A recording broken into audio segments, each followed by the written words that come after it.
विद्यार्थी मित्रों, कक्षा 11 हिंदी काव्य 1 में हमने आगे 4 पदों का अध्ययन किया है। बाकी रहते हैं 5 पद और।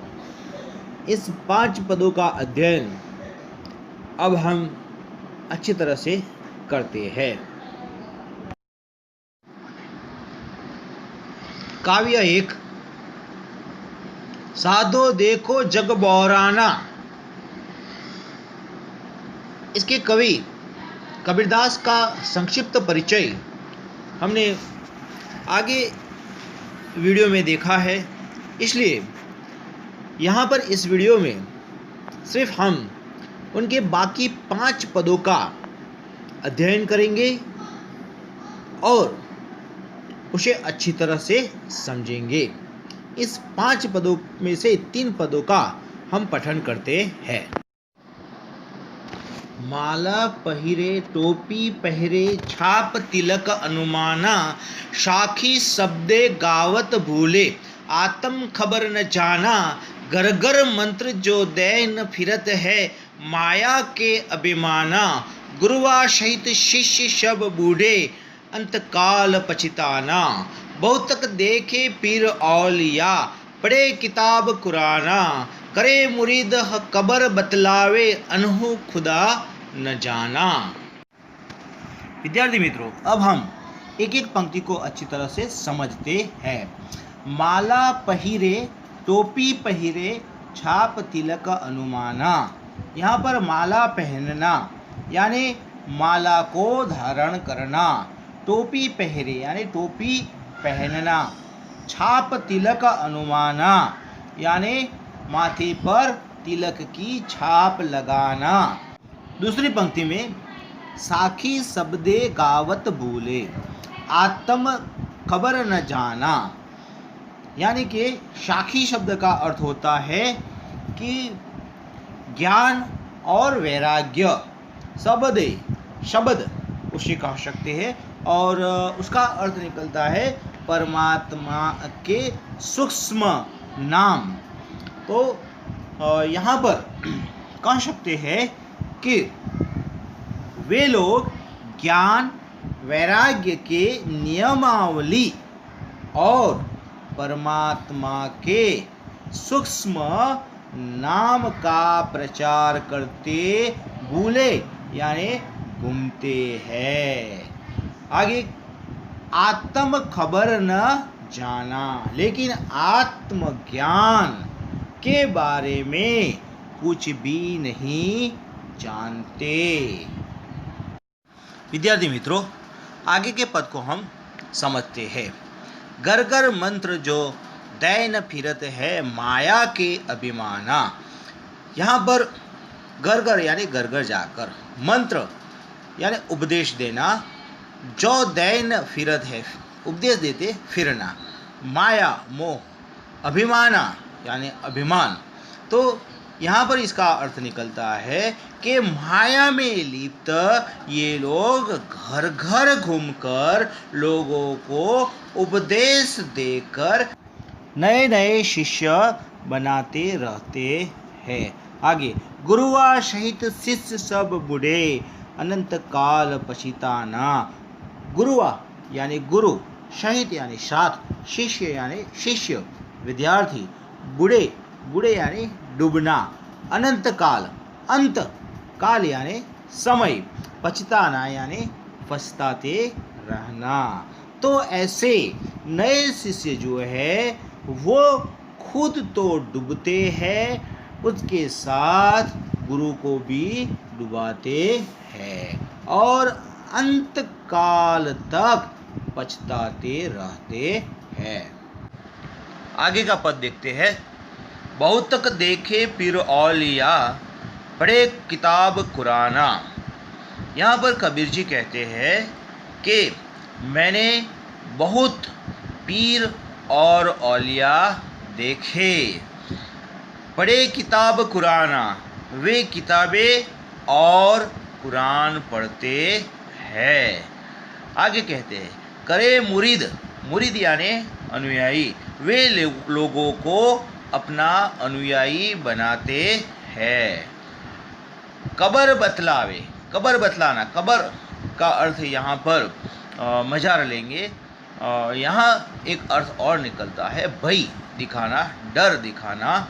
यहाँ कह सकते हैं कि और वे लोगों को मृत्यु का भय दिखाते हैं। उन्हों खुदा न जाना, उन्हों यानी उन्हें, लेकिन वे खुदा के बारे में कुछ नहीं जानते और वे लोगों को मजार में बुलाते हैं।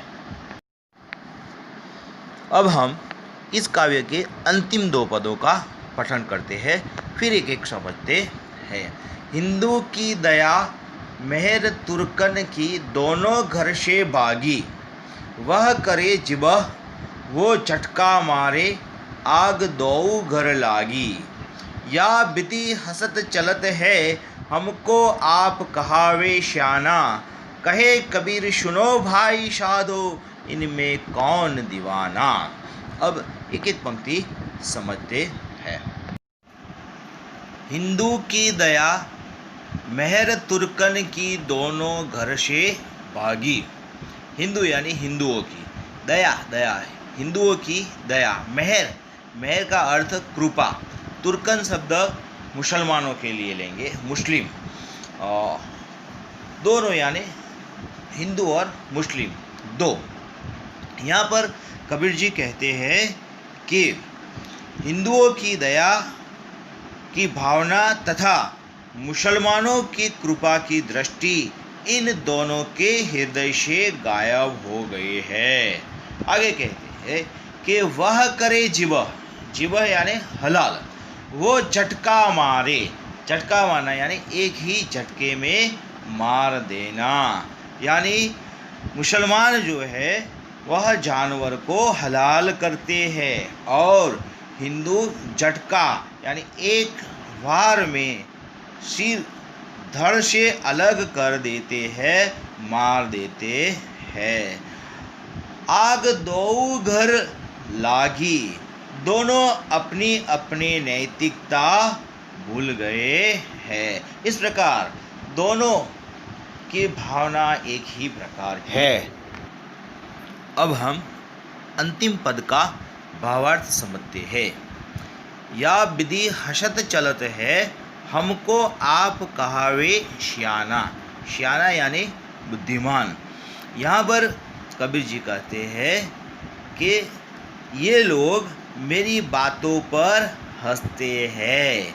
हसत चलत यानी हंसते हैं। हमको आप कहावे यानी वे अपने आप को, श्याना यानी बुद्धिमान कहते हैं। अंतिम पंक्ति में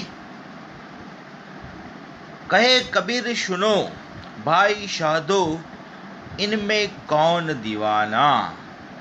कवि कहते हैं कि हे भाइयों, आप ही बताए इनमें कौन दीवाना। दीवाना यानी पागल, कौन पागल है। इस प्रकार यहाँ पर यह काव्य समाप्त होता है। अब इस काव्य के संक्षिप्त प्रश्नों को देखते हैं। पहला प्रश्न निकलता है, हिंदू और मुस्लिम आपस में क्यों लड़ते हैं। तो उसका उत्तर होता है, हिंदू और मुस्लिम आपस में लड़ते हैं क्योंकि वे ईश्वर के बारे में सच्चाई जानने की कोशिश नहीं करते। दूसरा प्रश्न निकलता है, अनंत काल में कौन लोग पछतावा करते हैं। उसका उत्तर होता है, माया में लिप्त गुरु से मंत्र लेने वाले शिष्य स्वयं तो डूबते ही है, गुरु को भी वे अपने साथ लेकर डूबते हैं और अंत में पछताते हैं। आगे एक प्रश्न निकलता है, हिंदू लोगों की क्या पहचान है। मूर्ति पूजा, माला, छापा और तिलक ये हिंदू लोगों की पहचान है। इस प्रकार एक और प्रश्न निकलता है कि तुर्कों की क्या पहचान है। तो महर तुर्कों की पहचान है। यहाँ काव्य समाप्त होता है। धन्यवाद विद्यार्थी मित्रों।